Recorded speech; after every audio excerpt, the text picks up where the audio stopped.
Who is the most underrated lightweight? I think that it is none other than Jerome Max Blessed Holloway, who is only 33 years old.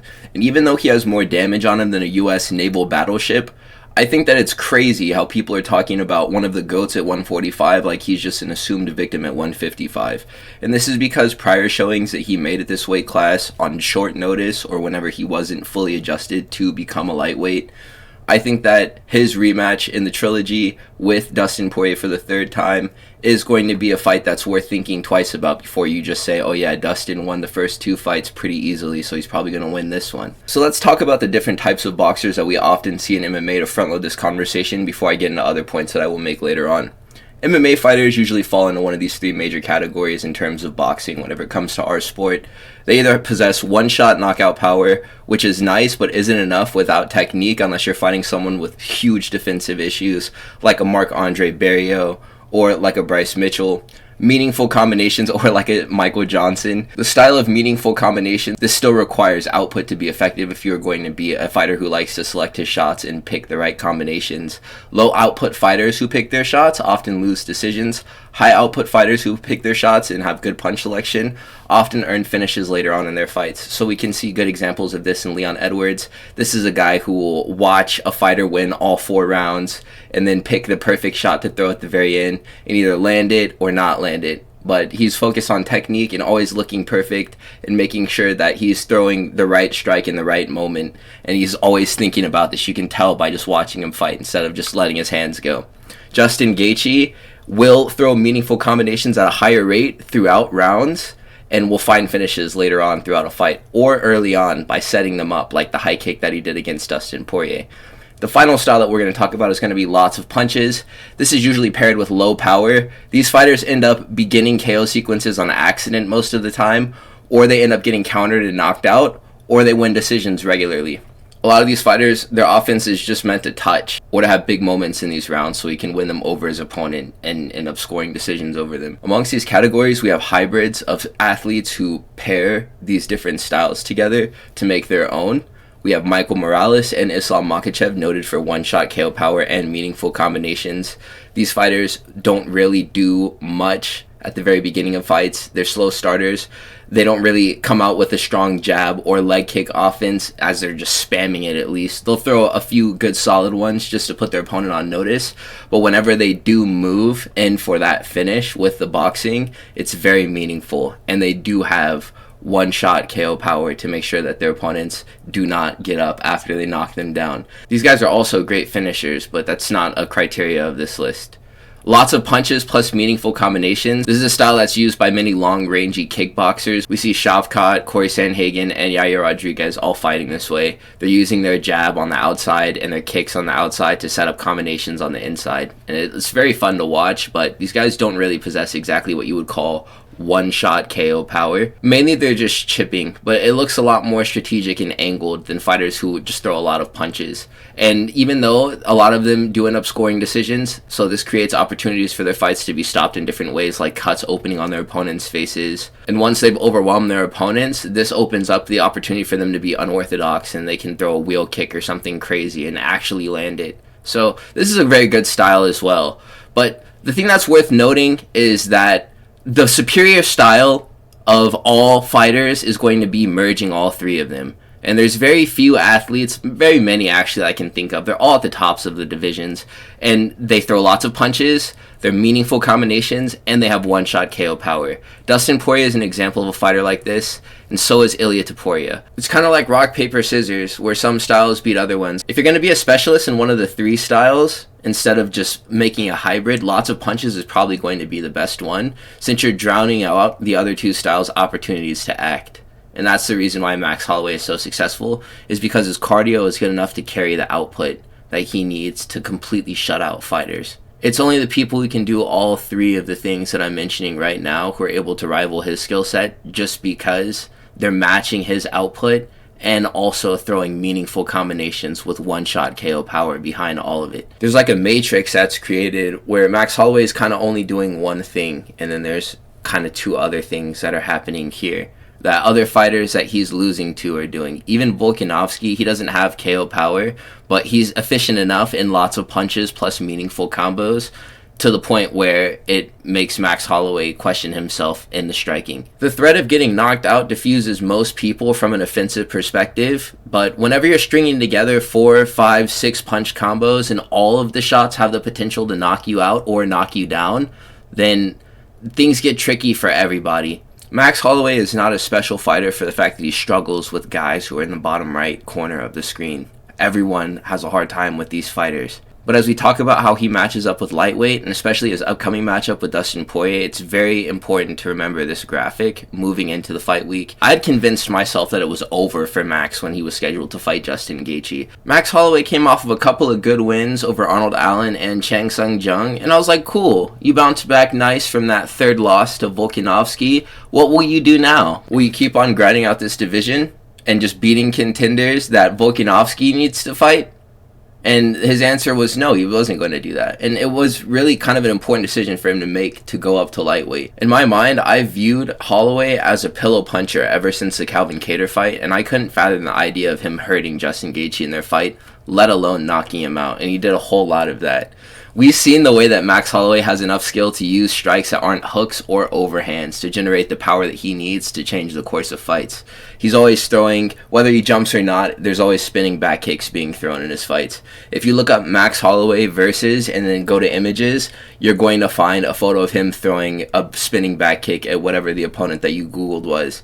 But I still have the inclination that Dustin Poirier eats his best shots and doesn't even react. Even though I'm mentioning his versatility and the way that he's able to generate power, I just think that Holloway definitely deserves more respect for the work that he's done at featherweight and for the matchups that he's had and almost took at 155. He may honestly be the BMF champion and deserve to hold the belt even after getting knocked out by Ilia Topuria for the fact that he was actually willing to fight Khabib on short notice. I always feel the same level of nervousness towards Max Holloway going up to 155 and fighting with those guys at the higher weight. Even though he is more skilled and more durable than most of these fighters, his footwork isn't the best though, and he can often be caught exiting range while switching stances.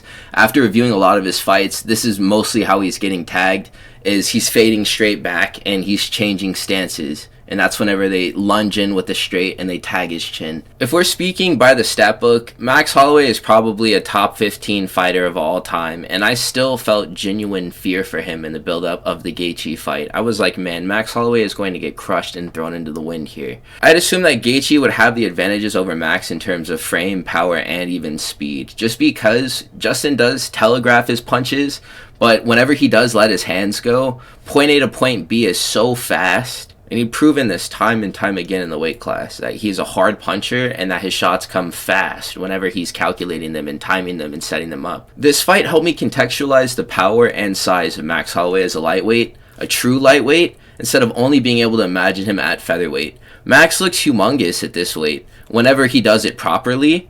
When athletes make the jump from 145 to 155, I think this is the most noticeable difference from the perspective of size, especially whenever fighters gain purposeful mass to make the new weight cut instead of just eating up last minute to make that extra 10 pounds.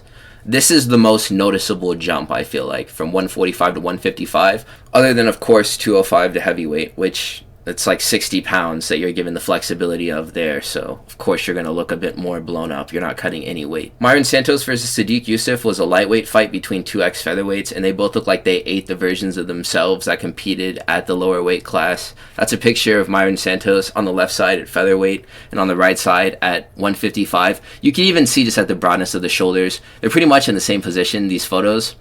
The bicep looks a lot fuller. There's less striations on the midsection as well, like his abs. 10 pounds of leeway is all some fighters like Max Holloway need to go from scrawny and shrimpy looking at 145 to hulking and massive at 155. So I'm stating this just as a reminder to all and myself that Holloway is decently sized for lightweight. He is a 155er, and it didn't seem like strikes in general from Gaethje had him shook. He was slick dropped once in the 4th round, but it's Justin Gaethje, and getting drop happens to most people that Justin Gaethje fights. So now we'll discuss the Poirier trilogy, and I'm not overly fearful for Max Holloway in the Poirier trilogy. I kind of think that he will get chinned, but Max Holloway did knock out Justin Gaethje before Ilya got him. But knockouts from Ilya to Poirier, they don't count because his career is just really good AI. Dustin is a nightmare fight to approach as a striker in this division since he's so solid and powerful for this division, but also possesses great speed. I always think, man, Dustin Poirier is really fast whenever I see him fight. I never remember him being as fast as he always is. Whenever I was watching Max Holloway versus Dustin Poirier 2 today, whenever Max Holloway just jumped up to 155 just because, and didn't do it right, the scrawny frame of Max Holloway made it so that leg kicks ending combos from Dustin Poirier made Max Holloway damn near do cartwheels. But Max still crabbed Dustin Poirier and he made him grab the canvas 1.5 minutes into round 1. And Dustin Poirier could have very well slipped at this moment, but it was a shot that landed right behind the ear. And these are the types of shots that mess up your equilibrium, so you're doing things like grabbing the canvas and posting to stand back up. And he did this even with that gangly build. So the power was on display even in short moments during these fights that he did lose at the higher weight class. Gaethje is a dirty boxer who does his best work in collar ties. He's a patient fighter. We always make this meme about patient Gaethje and how Trevor Whitman tamed him and how he got better whenever he became calm and less wild. He selects his shots. Max Holloway is a flurry style fighter and he overwhelms these types of guys very easily. Dustin Poirier is like Max Holloway in the fact that he's very forward pressuring with his offense and he crashes. And that's what I was seeing a lot on the footage. Dustin Poirier would crash into Max Holloway. Max Holloway's countering was just exiting out of range to the point where Dustin Poirier would miss by a hair or land the last punch in his combination, and immediately afterwards Max Holloway would crash back into range into Dustin Poirier, and those counters were doing nothing to Dustin. Max Holloway does his best work against strikers who are trying to outsmart him, and it seems like he's been unable to trick Dustin Poirier on the feet across 2 different fights.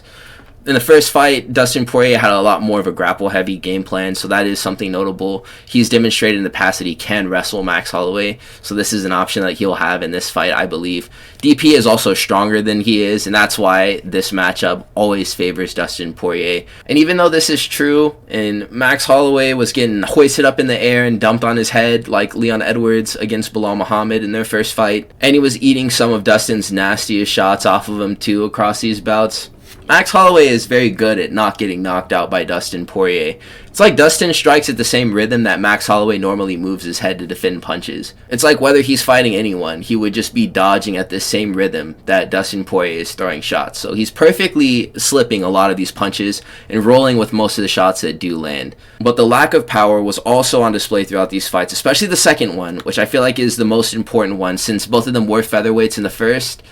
This was just skill versus skill. Now we're talking about the weight, which matters in the second fight. Holloway was making Poirier miss, and he was landing his hardest shots in response, and they were getting minor reactions out of Dustin Poirier. But I will note that even with not being as filled out as he is now at 155, he was still getting some reactions out of Dustin, which is a lot more than other fighters can say from around this time where he was fighting. If you wanted to speak comparatively, McGregor was definitely making Dustin flinch more with the shots that he was landing out in open range. I would say that Holloway is probably better at taking damage from opponents than Justin Gaethje in general, just because he is more defensive and is not just going to stand there and get thumped. His chin did get busted, but it's not like he got into a brutal war with Ilya Poirier before it happened. It was a pretty short fight, and he didn't get beat up nearly as bad as he beat up Justin Gaethje before he was knocked out. So I don't think that him getting put away once is going to make it so that now he doesn't have a chin. Max won't be able to do anything about the fact that Dustin will be larger than he is come the fight night, but they're kind of on equal playing fields as far as like damage and traumatic experiences go.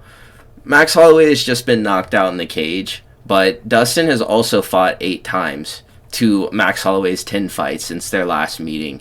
And Dustin Poirier is coming off of a wicked fight with Islam Makhachev where he sustained crazy damage, broken orbital bones.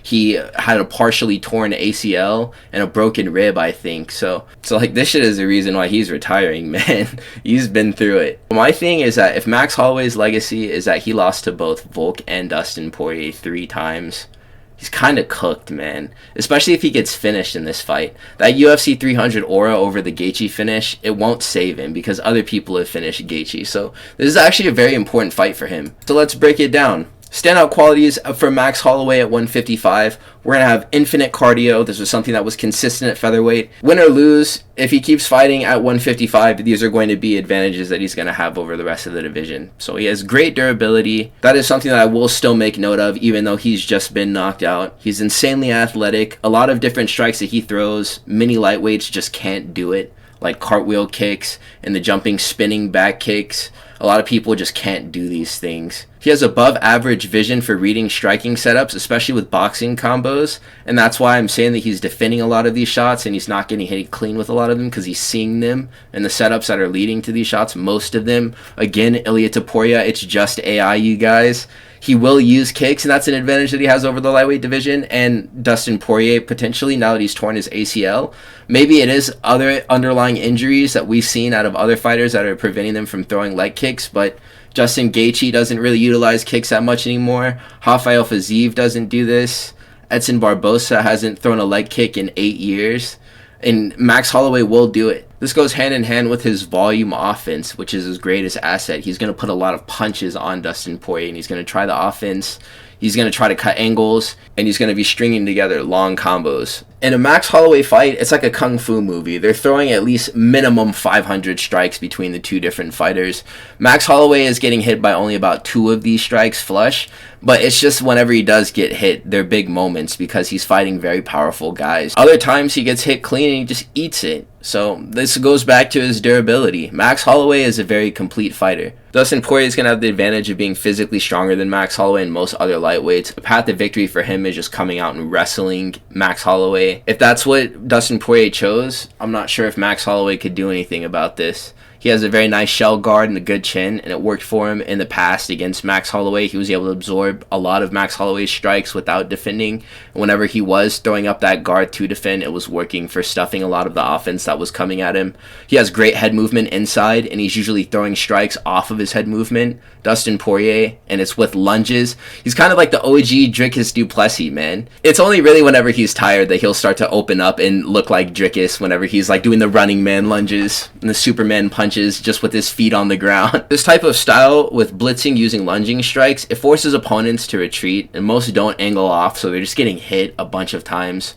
This is going to be Dustin Poirier's retirement fight too, so he's going to be extra motivated to win this one. I want to justify a Max Holloway win just because of the fact that we like Max Holloway, and he'll still be around after this fight is over and Dustin Poirier is going to retire.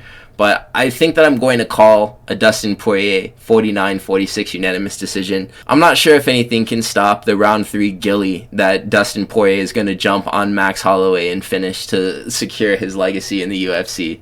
I'm not sure if we can do anything about that, you guys. Ultimately, though, I think that I am going to side with Dustin Poirier to win this fight. What do you guys think about this matchup? Who do you think makes more sense to back? Max Holloway? Max Holloway still has a lot to prove in this division, I feel like. His performances against Dustin Poirier in the past were not very stellar, but they were on different terms. Do you think that the fact that this fight is happening under different circumstances changes things? Give me your opinion in the comments. I will catch you fellas in the next one. Please like, comment, and subscribe if you made it to this point in the video. I will see you